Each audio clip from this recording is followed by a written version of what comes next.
Tout le monde va chercher des profils sur Upwork, Fiverr ou quelconque plateforme de recrutement, mais très peu trouvent vraiment de très bons prestataires. Donc je suis parti m'inspirer des plus grands et qui d'autre que Alex Hormozy à avoir comme inspiration. J'ai du coup copié sa stratégie de A à Z pendant 15 jours et à la fin de cette vidéo, tu auras toutes les cartes en main pour avoir une vraie équipe d'Avengers dans ton agence. Et pour ceux qui ne me connaissent pas, je suis Nathan et chez Alchemy, on déniche les meilleurs talents. On l'a déjà fait pour plus de 50 business comme le tien. On a recruté en e-com pour The Founders qui font actuellement plus de 30K de CA par mois, mais aussi Mirror Agency qui est la numéro 1 des agences en personal branding. Ensuite, on a recruté pour l'une des plus grosses académies de football en ligne, la Cogiane Academy, mais aussi dans le domaine du motion design, ViralVid. Le recrutement d'Alex Hormozy, comment j'ai copié sa stratégie de recrutement en 30 jours. Déjà, l'une des choses qui répète le plus, c'est le problème caché du recrutement en agence. C'est qu'en fait, il y en a plusieurs. Déjà, quand on recrute en agence, il y a un problème qui est beaucoup plus profond. Le recrutement en agence, on pense que c'est simple et qu'on va directement avoir des bons freelances, que ça ne va pas prendre beaucoup de temps. En réalité, le recrutement, si je pouvais comparer ça, c'est un petit peu comme de l'acquisition client. C'est quelque chose de très énergivore qui coûte du temps, beaucoup de temps, et qui peut aussi coûter de l'argent. Par exemple, les clients, on va mettre en ads, etc. C'est pareil, si tu testes des prestataires, je ne conseille pas de payer des tests parce que c'est possible d'avoir des tests gratuits aujourd'hui, mais parfois tu payes ou alors t'engages un freelance, mais tu as derrière pas les résultats attendus, du coup ça te fait perdre un client ou tu as je sais pas combien de versions à faire et du coup tu es obligé de le payer plus. Voilà. Et donc aussi l'illusion du ça ira pour l'instant. Ça c'est une illusion, personne veut faire de court terme. Pourquoi faire ça? Chez Alchemy, on n'envoie pas des prestataires moyens et mauvais. Pourquoi? Parce qu'on a envie que nos clients restent long terme avec le prestataire. Sinon, ce n'est pas du tout intéressant, tout simplement. Ensuite, les erreurs classiques, c'est faire un recrutement pour le soulagement. Donc en vrai, les illusions du ça ira, je mettrais ça avec ça. Parce que quand on se dit ça ira, tout ça, en fait, on se soulage tout seul. On se dit c'est bon, j'ai fini le recrutement, c'est bon, je suis nickel. Et paf, le recrutement, il est soulagé. Et derrière, vouloir toujours payer peu, ça, c'est une erreur aussi. Alors, au début, quand on lance son agence, c'est vrai qu'on joue sur les marges, c'est super important, avec les frais qu'on a à côté, etc., etc. Je le comprends. Mais en vrai, des fois, il faut mieux payer quelqu'un bien. Je vais prendre l'exemple d'Alchemy. Au niveau des recruteurs, aujourd'hui, je travaille avec que des Français. Je travaille avec 4, 5 Français dans ma boîte, un dev, 2 personnes pour le pôle vente et 2 personnes au recrutement et ma CEO qui se charge de tout. En gros, de toute l'exécution. Et voilà. Et en fait, à un moment, j'ai testé béninois, Madagascar, pakistanais pour gratter de l'argent. Mais gratter de l'argent, parce que oui, ça te divise tes coûts par 2 ou par 3. Mais derrière, là-dedans, le mental, mais ça t'en prend tellement plus de temps. Donc en fait, c'est pour ça, parfois, il faut mieux payer des gens plus chers qui vont en fait te faire gagner du temps. Et même si niveau argent sur les comptes, tu auras peut-être moins de marge, mais niveau temps, tu en gagneras. Tu pourras faire plus de clients, plus de confiance, meilleure valeur. Et puis toi, tu pourras augmenter la valeur de ton service. Moins de soucis aussi. Dans la tête, ce sera plus clair, donc c'est parfait.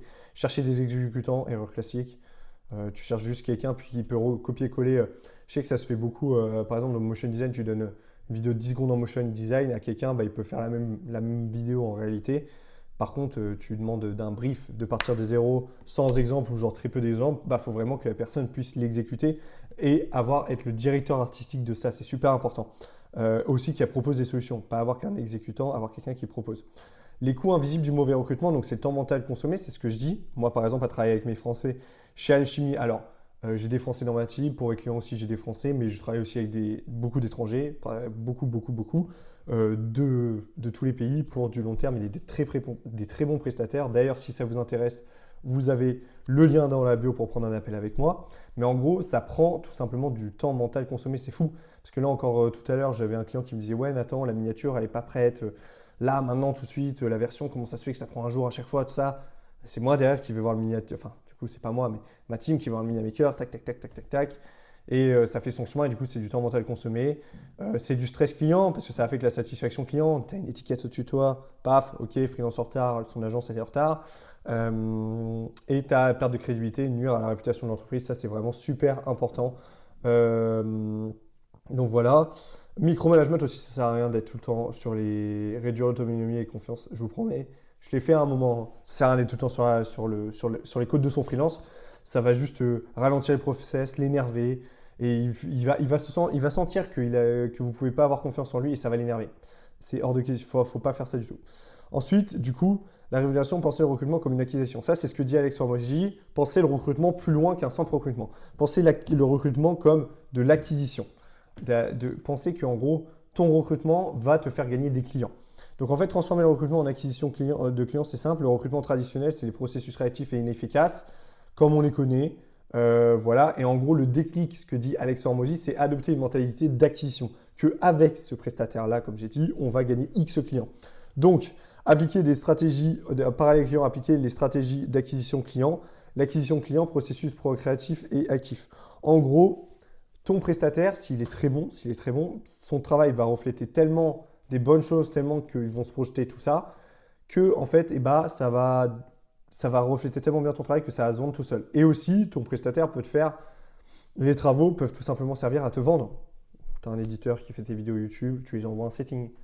Tu as un designer UX UI qui te fait des sections, c'est ce que beaucoup de clients font. Soit ils font des sites web complets, tout ça, landing page, site complet, e-com, etc. Ou alors parfois ils demandent juste des héros sections. Et comme ça, ils mettent ça dans leur réel, tout ça, ils mettent des avant-après, tout ça. Donc c'est super important. Processus de recrutement, c'est comme un entonnoir de marketing. En gros, il faut voir que les candidats comme des leads, l'entretien comme des calls ventes et période d'essai comme épreuve de concept. Et donc en fait, c'est exactement ça. Candidat comme lead, du coup, c'est ta masse de recrutement. Nous, chez Alchimie, c'est entre 500 et 1000 personnes par recrutement qui correspondent aux clients qu'on filtre. Les entretiens, donc les entretiens, toi, c'est tes calls de closing, ton R1, ton R2, mais sinon, c'est super important d'avoir un minimum d'humain, même si aujourd'hui, on veut, comme j'ai déjà dit, l'humain, c'est une des choses qui va plus te ralentir, tout ça, il faut avoir le moins d'humain possible, mais forcément, quand c'est un prestataire, tu es obligé. Et faire un call d'introduction, c'est super important. Période d'essai comme preuve de concept. Du coup, forcément, il faut faire un test avec lui. Le test est ultra important ou une période d'essai. Je le fais pour ma team, je le fais pour mes clients, je le fais pour tout. Et c'est ultra important de faire ça. Il y a trop de bullshit aujourd'hui pour ne pas le faire. Vraiment. Donc, voilà. Ensuite, application concrète dans l'agence, les actes centrales, les actes les plus importants. Donc, le processus de recrutement à améliorer.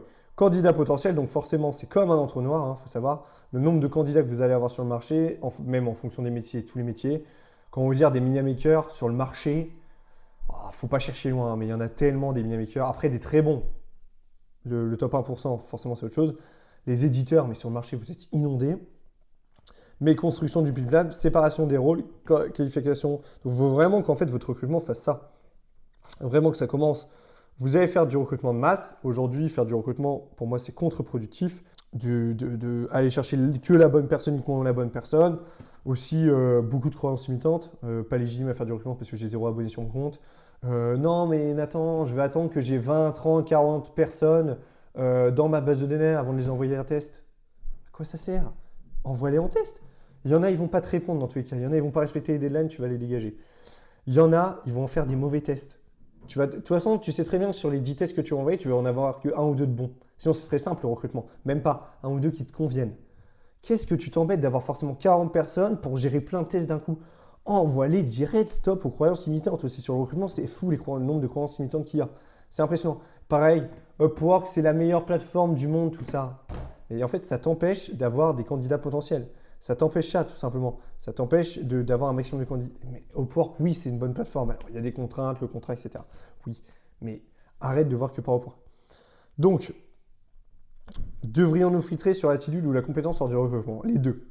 Avoir un ultra bon prestataire, mais qui a un comportement horrible, égo surdimensionné, pas du tout poli, pas respectueux, du coup ça va ensemble, mais en fait c'est pas possible. Et l'inverse, avoir quelqu'un d'ultra gentil, ultra sympa de ça, mais qui te fait une qualité bof, très bof, mauvais, malheureusement, tu adores la personne, hein. Mais moi le nombre de personnes qu'on teste, tout ça, est super gentil, on me dit... Mes recruteurs me disent il est super gentil, tout ça. Le client nous dit écoute, Nathan, il est super bon, tout ça, mais c'est pas encore la personne qu'on veut. Et même s'il est gentil, est-ce qu'on peut voir plus ce profil-là? Et il n'y a pas de souci. Il y a des gens super gentils, mais qui ne sont pas compétents. Donc, filtrer sur la compétence, filtrer sur l'attitude. C'est super important les deux. Même si la compétence, du coup, il faut passer en premier. Après, à voir à quel point tu as envie l'attitude. Mais bon, tant que la personne est respectueuse, voilà. Comment évaluer les candidats de manière efficace? Donc déjà, éviter les promesses et les informations prometteuses trompeuses, abandon des CV. Mise en situation concrète, les tests fournissent des expériences pratiques pour évaluer les compétences. Test. C'est super important de tout le temps tester.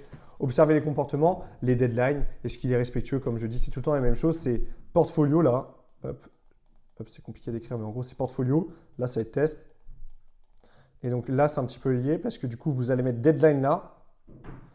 Et ensuite, vous avez deadline, vous avez compris. Et là aussi, vous avez l'entretien. Et après, il y a la suite de la... Il y a la suite de la collab sur le long terme, mais du coup, voilà. Cycle de théorème de skin in the game. Ok, en gros, les candidats effectuent des tests rémunérés. Ça, il dit ça, Alex Hormozy. En vrai, je suis pas d'accord. Aujourd'hui, ça dépend en fait le test que vous faites. Si vous voulez le tester sur une vidéo d'une minute ou un rendu client, un site complet, forcément, vous allez le payer.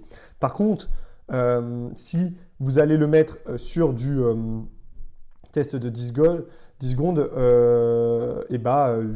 faut vraiment que ce soit gratuit, quoi. Sinon, vous allez perdre tellement d'argent. L'engagement mutuel, les deux parties s'engagent dans le processus, mettre un contrat long terme, etc. Les candidats performent sur rémunération, performance payée. Je vous conseille surtout de mettre fixe, soit que à la performance, mais bon, très peu vont accepter, mais sinon fixe plus performance, fixe plus prime, franchement, c'est top. Et performance future, les candidats performent, continuent de performer, super important, des bons processus, des bons SOP dans votre team. Voilà.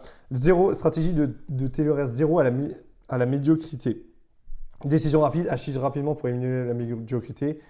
Faire des retours rapides, être rapide, que lui soit rapide, etc. Pas d'attachement émotionnel, éviter l'attachement émotionnel. Si vous faites, du coup, il y a l'onboarding et il y a l'offboarding. Ça ne sert à rien de s'attacher à un prestataire. S'il arrive un truc à un moment, il faut savoir le faire quitter l'entreprise, lui dire merci pour ton travail. À une prochaine peut-être, et le détacher, sinon pour votre business, c'est pas bon. Et une analogie de l'arbre, couper les branches mortes pour sauver l'arbre. Pareil. S'il y a des trucs, vous les utilisez dans le passé, mais maintenant c'est plus utile tout ça, il ne faut pas garder l'émotionnel, il faut les retirer des processus, des outils que vous utilisez, tout ça. Il faut aller au plus performant. La performance, c'est trop important. Les résistances mentales rencontrées. Excusez-moi. Surmonter les résistances mentales et l'externalisation. Peur de payer trop cher, confusion entre le coût et retour. Coût sur investissement et retour sur investissement. Comme je vous ai dit, c'était l'exemple de tout à l'heure avec mes Pakistanais. Je l'ai payé peut-être 3 fois moins cher que mon équipe française. Mais par contre, en termes de communication en interne, ce n'était pas la même dynamique. Quand il y avait des victoires, qu'on signait des clients, qu'il y a des clients, que mes clients, ça se passe super bien, ça se passe très bien avec tous mes clients. Franchement, c'est top là-dessus. On est vraiment auprès de nos clients. Et en fait, on peut fêter ça ensemble, tout ça, les primes, etc. Et c'est beaucoup plus simple quand c'est étranger. Pour les calls aussi, c'est trop bien. Et donc, analogie de l'investissement plus la dépense. On peut croire que le recrutement, parfois, ça ne vaut pas le coup, mais ça vaut toujours le coup. Il faut toujours réussir à un moment de sortir de l'opérationnel. Moi, je l'ai fait. En vrai, ça change la vie, sincèrement. Au début, c'est normal d'être beaucoup plus dans l'opérationnel, mais petit à petit, c'est exceptionnel.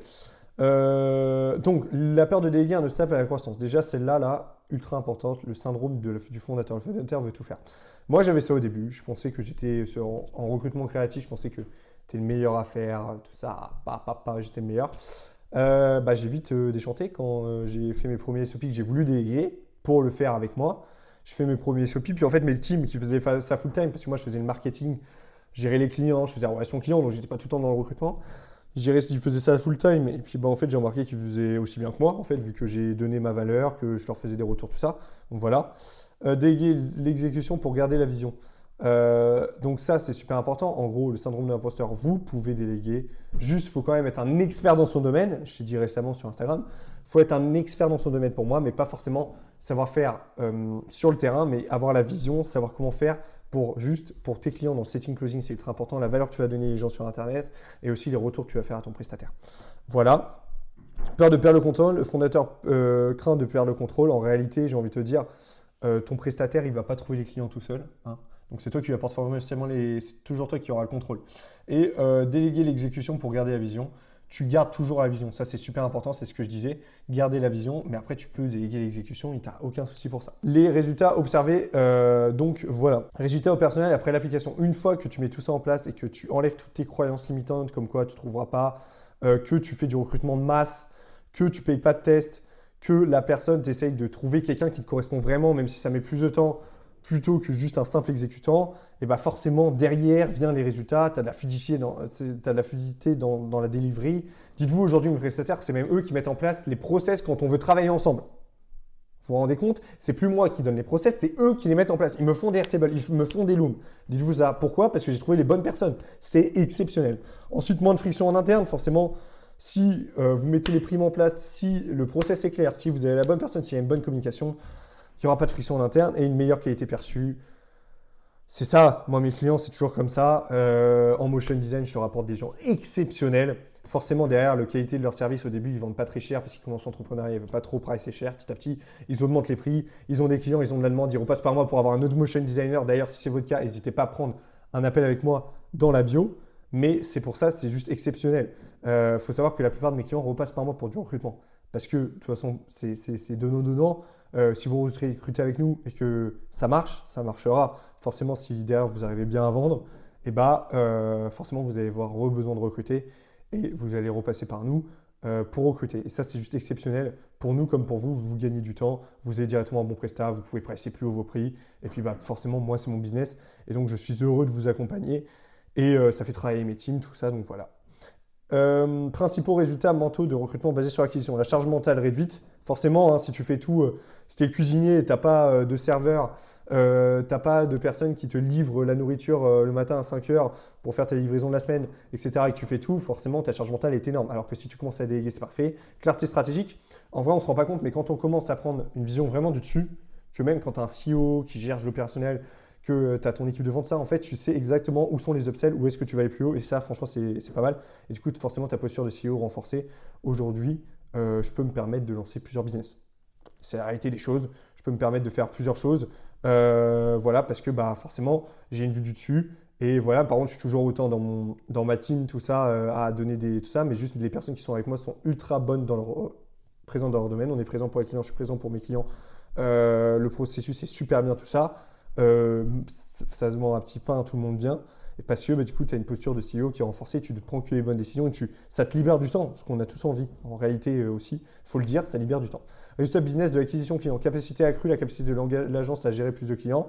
Base saine, une fondation solide pour l'expansion future. Forcément, si tu n'as que des personnes saines dans ta team, ça va, ta fondation est saine, ton entreprise est saine, et stabilité de l'écosystème, un environnement stable pour la croissance. Oui, une maison, si on les fait sur des fondations, je vais vous faire des petites fondations là, regardez, fragiles, comme ça là, hop, fragile, ça ne marchera jamais. Alors que si on est sur des fondations solides, mais peut-être au début un petit peu moins ambitieuses, mais petit à petit on monte, ça fonctionnera direct. Et donc, pour terminer, la leçon universelle à retenir, recrutement chaotique en agence, entretien négligé, le recrutement est comme un moteur sans entretien. Manque de systématisation, le recrutement devient chaotique sans processus. J'en ai fait une vidéo, c'est super important ça. Et il y a un processus dans vos recrutements, surtout le recrutement de masse. Faites un doc, préparez des tests, un cahier des charges clair. Voilà, pas de croyances limitantes et juste foncez. Et l'entretien, c'est négligé. Le recrutement, il faut tout le temps faire. Il faut mieux en faire un directement qui prend du temps plutôt que vous l'éparpillez sur des mois et que vous soyez découragé.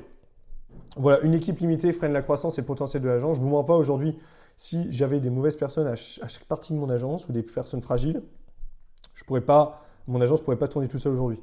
Et donc, ça ne pourrait pas me permettre de m'enlever de l'opérationnel. Et le rôle du fondateur, donc c'est la construction d'un système et d'établir des processus efficaces pour la construction. Donc forcément, tu commences au niveau 1 où au début, tu fais un petit peu tout toi-même. Puis, tu vas commencer à déléguer quelque chose à quelqu'un, tac, tac. Donc, qu'est-ce que tu vas faire? Tu vas commencer à faire des SOP pour que quand tu délègues à cette personne-là, elle soit directement prête. Et quand tu vas déléguer à d'autres personnes, les SOP seront déjà prêts parce que tu les auras renforcés. Et au moins, quelqu'un de 5 ans comprend, même s'il rejoint ton entreprise, tout ce qu'il faut faire. Voilà. Attraction de talent, recruter et retenir les employés exceptionnels. Forcément, avec des primes, lui montrer que tu as des clients, etc., ça va le faire retenir. Et du coup, il restera avec toi. Et surtout, si tu respectes et qu'il y a une bonne ambiance au sein de ton entreprise, forcément, c'est encore plus cool. Évaluation du niveau, améliorer continuellement les performances et la culture de l'agence. Forcément, petit à petit, tu vas aller chercher des clients plus hauts. Et petit à petit, tu vas avoir des meilleurs résultats et donc aller pouvoir pricer plus cher et chercher des meilleurs niveaux. Conclusion, transformation du recrutement, mindset traditionnel, recrutement réactif et manuel, changement de mindset, pensez le recrutement comme une acquisition, trouver le bon talent parce que ça va faire remonter ma valeur perçue, parce que je vais pouvoir travailler avec lui sur l'acquisition client aussi. Donc changement de mindset, application complète, mettre en œuvre des stratégies d'acquisition, recrutement stratégique, recrutement proactif et axé sur les données. Voilà, donc c'est vraiment tout ce que j'ai expliqué avant dans la globalité, tout ça là, c'est tout ce que j'ai expliqué pour ça. Ensuite, échec des agences, le problème de l'équipe, c'est une équipe non fiable, empêche la croissance et le succès, c'est instable, même pour vous mentalement, c'est chaotique. Donc voilà, et manque de clients, cause fréquence d'échecs et surtout de mauvais résultats. Voilà, c'était Nathan de la Chimie. Si vous avez des questions, vous pouvez les mettre en commentaire. Et voilà, je vous remercie d'avoir écouté. Allez voir les autres vidéos si vous voulez vraiment faire un recrutement d'exception sur la chaîne YouTube. Et voilà, à la prochaine.